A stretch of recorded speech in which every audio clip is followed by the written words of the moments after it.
ចម្រើនសុភ័ក្រស្រែកច្រៀងពេញដោយទំនុកចិត្តនាងធ្វើបានល្អណាស់ក្នុងវគ្គ live show កន្លងមកសុភ័ក្រក៏ជាមនុស្សមានប្រជាប្រិយភាពខ្លាំងម្នាក់ក្នុងចំណោមបេក្ខភាពទាំងអស់របស់កម្មវិធី The Voice Cambodia ចម្រើនសុភ័ក្រអបអរសាទរ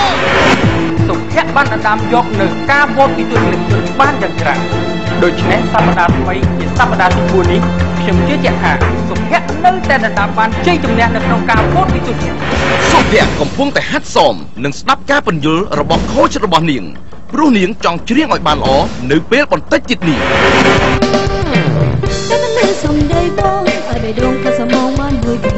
ពេលបានលឺសំដីបងអាកន្លែងដែលយើងបន្តមេឡូឌីយើងញាប់ជាប់គ្នាណាអាខ្យល់នៅខាងចុងផងជាបទចម្រៀងមួយបទនេះខ្ញុំជឿជាក់ថាសុភ័ក្រនឹងទទួលបានជោគជ័យជាមួយសមត្ថភាពរបស់នាងចំពោះបទចម្រៀងមួយបទនេះនាងខ្ញុំគិតថាពិបាកព្រោះវាជាបទញាក់ហើយវាមានថែមជាភាសាអង់គ្លេសទៀតប៉ុន្តែទោះជាយ៉ាងណាក៏ដោយនាងខ្ញុំនឹងធ្វើវាបានល្អនិងមិនធ្វើឲ្យពុកម៉ែបងប្អូនខកបំណងឡើយ The Voice Cambodia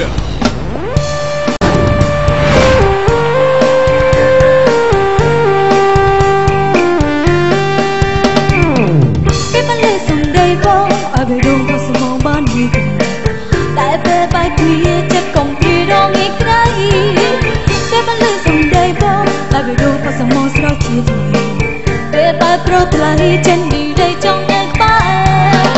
đây là tôi dùng pro pra chân pro khi đây anh chỉ việc mình xóa hả cái bóng trình cơ bóng ôm lại thấy người cha bóng dài để đâu rất sợ on chưa hay oh don't walk away why just say you stay bong pra về đồng ta sẽ Australia oh don't walk away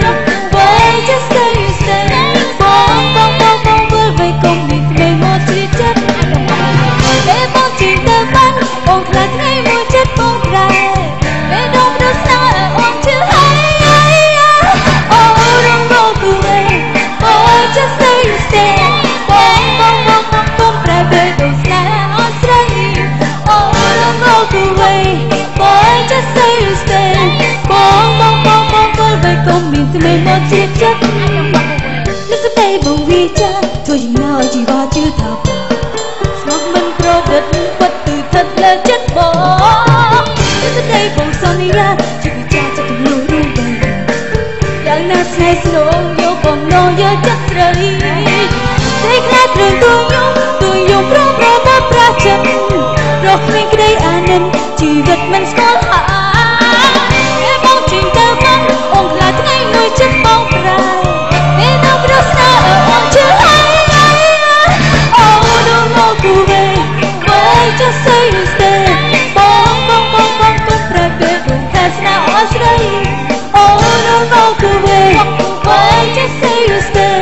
bong về cùng mình từ mấy màu chết chất oh don't walk away why just say you stay bong private that's now Australia oh don't walk away why just say you stay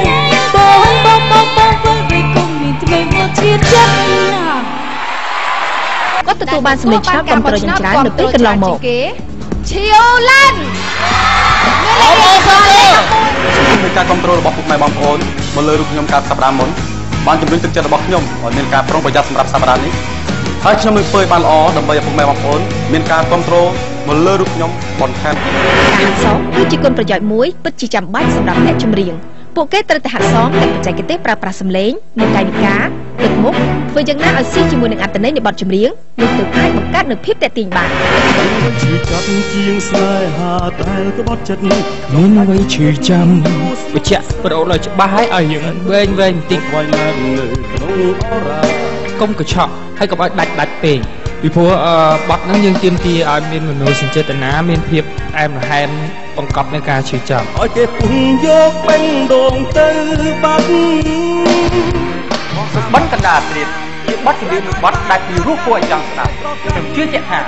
ឡើងនឹងប្រើសមត្ថភាពដ៏ពិសេសរបស់គាត់ទាក់ទាញទស្សនិកជនឲ្យធ្វើការគាំទ្រគាត់ដូចជាសប្តាហ៍មុនសូមអរគុណចំពោះការគាំទ្ររបស់ពុកម៉ែបងប្អូនហើយខ្ញុំសង្ឃឹមថាពុកម៉ែបងប្អូនទាំងអស់នឹងមានការគាំទ្រមកលើរូបខ្ញុំបន្ថែមទៀត Voice Cambodia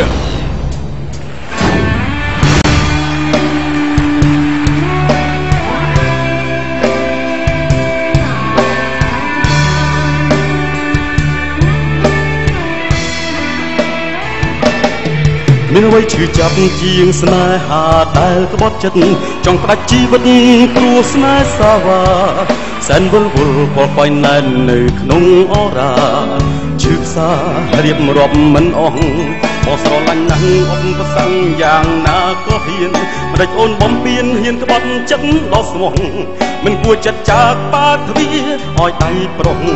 ឲ្យគេពុំយកពេញដងទៅបាត់បងហាមមកស្រេចឲ្យបែកអាកាសស្រេចប្រកាសឲ្យទុកបានរសាត់ប៉ុន្តែនៅក្នុងបេះដូងទាំងថ្លាមប្រមាត់មិនអាចហាមគាត់រួមចិត្តនៃបងបានទេទឹកភ្នែកបងស្រស់ដោយមិនដឹងខ្លួនសួរមិនខ្លួនទាំងកណ្ដាលអាត្រៀតពេលបងធ្លាក់ឡើងទ្រូងបងសែនចង់អៀតខ្លាចបងនៀតក្បត់បងដូចក្នុងសូបិន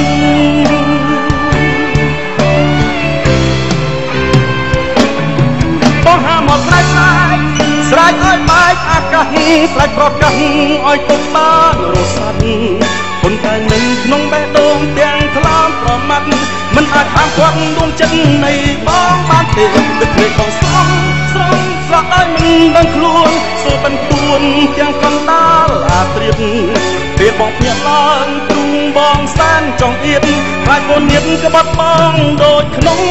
សូបិន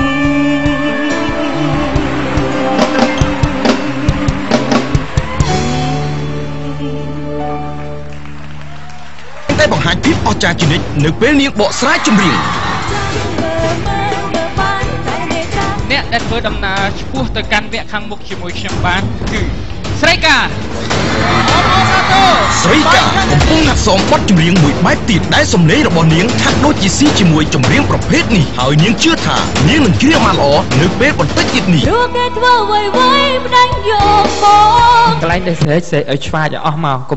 កុំគៀបទុកចឹងបើសិនបើយើងអត់បញ្ចេញមកអស់គេនៅតែអត់ដឹងទៅដែរបងលេងតែគេមែនទេគេឆក់យកបងមែនទេចំពោះបទចម្រៀងនេះវាមានការពិបាកសម្រាប់ខ្ញុំភ្លេងអត់ទាន់ក្ដុងក្ដាងទេយើងអាចប្រើសំឡេងយើងរបៀបជាខ្យល់បងសុំមួយបែកគ្នាព្រោះបងដឹងថាខ្លួនខំអូខេចង់ឲ្យមានសំឡេងអញ្ចឹងនៅក្នុងឃ្លាទី1បងប្រមកចិត្តស្មោះឲ្យទៅនារីម្នាក់តើស្រីកាអាចឈានទៅដល់វគ្គបញ្ចប់បានឬយ៉ាងណា Voice Cambodia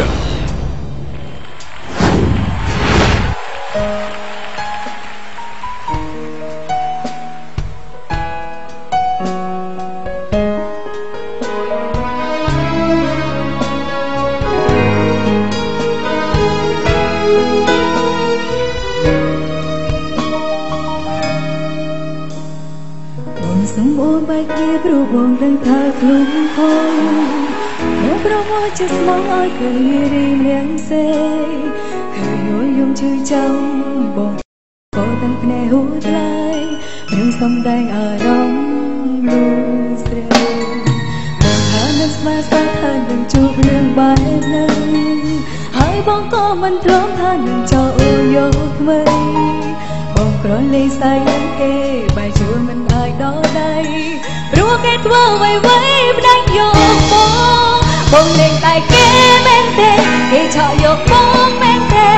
អូនត្រូវអួនឲ្យបានត្រឹមតែស្នំបងប្រផាសុំទោបើសិនអូនលេងតែគេឲ្យបងប្រឡប់មករួក្បែរអូនដូចមុនទេបងភ្លេចអូនមែនទេបងត្រូវថែគេមែនទេជីវិតបាត់បែកពីពេលនេះទៅបងត្រូវរួមរស់នឹងគេឈឺចាប់អូនអ្នកណាឃើញក្លាប់ពេកពីបងនៅក្បែរឬមានតែអូនម្នាក់ទេនឹងឈឺចាប់បង យកបងមែនទេអូនអួនណាស់បើសិនអូនលើកលែងតើគេអាចឲ្យបងត្រឡប់មករស់ក្បែរអូនដូចមុនទេបងបំភ្លេចអូនមែនទេបងត្រូវថែគេមែនទេជីវិតបាត់បែកពីពេលនេះទៅបងត្រូវរួមរស់នឹងគេក៏ឈឺចាប់អូនអ្នកណាឃើញខ្លះពេកពីបងនៅក្បែរឬមានតែអូនម្នាក់ទេដឹងឈឺចាប់តែទស្សនិកជនទេដំបងឡើយដែលត្រូវបោះឆ្នោតគ្រប់គ្រងច្រើនជាងគេដើម្បីសម្រេចឲ្យនរណាម្នាក់ត្រូវបន្តហើយបន្ទាប់មកមានការសម្រេចចិត្តពី coach របស់ពួកគេផ្ទាល់និងម្នាក់ទៀតត្រូវចាក់ចេញពីកម្មវិធីឥឡូវនេះសូមសាការីផ្ដល់លទ្ធផល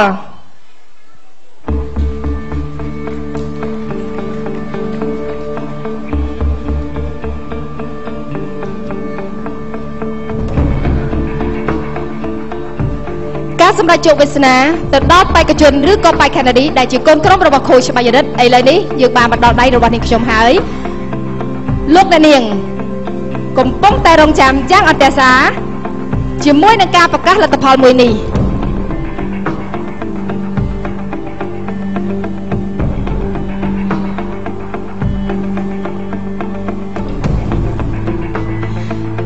អ្នកដែលបានទទួលការបោះឆ្នោតគាំទ្រច្រើនជាងគេ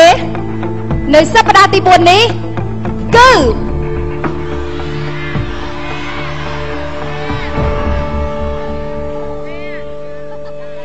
ចម្រើនសុភ័ក្រអបអរសាទរបេក្ខនារី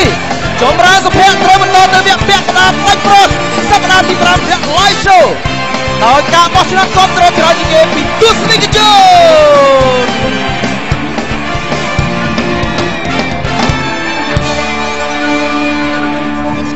សូមចូលរួមអបអរសាទរឥឡូវនេះអូយហ្វឺសវល់ឡាមុលប្រិមត្តទូរទស្សនិកជនមិនដឹងថាតើរវាងសមុទ្រស្រីកាហើយនិងឈៀវឡាននរណាទៀតដែលត្រូវបន្តទៅវគ្គពាក់កណ្ដាលផ្ដាច់ព្រាត់នៅសប្តាហ៍ក្រោយដូច្នេះសូម coach បាយរិទ្ធជ្រើសរើសអរគុណនៅពេលដែលមកដល់វគ្គនេះម្ដងខ្ញុំជឿថាមិនតែជាអារម្មណ៍របស់ខ្ញុំទេគ្រប់ខូចទាំងអស់ដូចកំពុងតែយកកបិតយកមកចាក់បេះដូងខ្លួនឯងវាមានភាពឈឺចាប់ដោយការបាត់បង់ប៉ុន្តែនេះគឺជាលក្ខខណ្ឌនៃកម្មវិធីខ្ញុំត្រូវតែសម្រេចចិត្តស្រីកាតែងតែអភិវឌ្ឍខ្លួនឯងខ្ញុំតែងតែនិយាយដដែលគឺខ្ញុំពេញចិត្តស្រីកាត្រង់ថាស្រីកាតែងតែអភិវឌ្ឍខ្លួនឯងឈឺឡើងខ្ញុំមានការពេញចិត្តចំពោះគាត់ដោយការខិតខំប្រឹងប្រែងរបស់គាត់និងការចេះរក្សានៅសមត្ថភាពរបស់ខ្លួនតែយ៉ាងណាមិញកម្មវិធីត្រូវតម្រូវឲ្យខ្ញុំជ្រើសរើសតែម្នាក់ដូច្នេះដោយភាពល្អស្មើគ្នារបស់អ្នកទាំង3ឥឡូវនេះគឺសុភ័ក្របានជាប់ហើយនៅសល់ឈីឡាននិងស្រីកាខ្ញុំឲ្យតម្លៃទៅលើភាពក្លាហានខ្ញុំជ្រើសរើសយកឈីឡានអបអរសាទរបេក្ខជនឈីឡានត្រូវបន្តទៅវគ្គពាក់កណ្ដាលផ្ដាច់ព្រាត់ live show សប្តាហ៍ទី5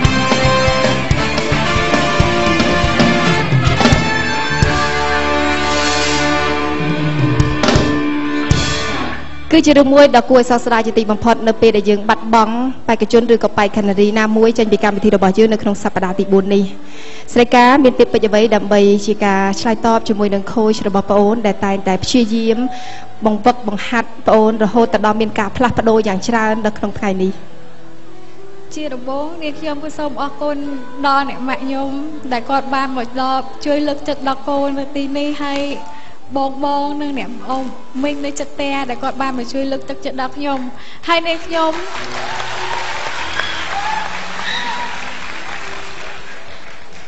សប្បាយចិត្តដែលនេះកម្មវិធីមុនមកនាងខ្ញុំអត់ដែលហ៊ានបញ្ចេញសមត្ថភាពទេដោយសារតែមានកម្មវិធី The Voice Cambodia នេះធ្វើឲ្យនាងខ្ញុំ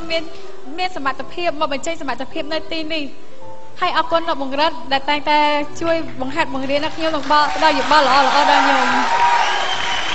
សូមអរគុណដល់ខូចទាំង3ទៀតអរគុណ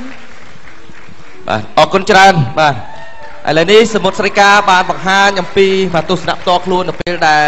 បែកខណ្ឌនារីមួយរូបនេះមិនបានជាប់ទៅក្នុងវគ្គក្រោយជាបន្តក៏ពិតមែនប៉ុន្តែទឹកចិត្តក្លាហានទឹកចិត្តជាកីឡាករនីមួយរូបបាទទឹកចិត្តជាអ្នកចូលរួមប្រកួតមួយរូប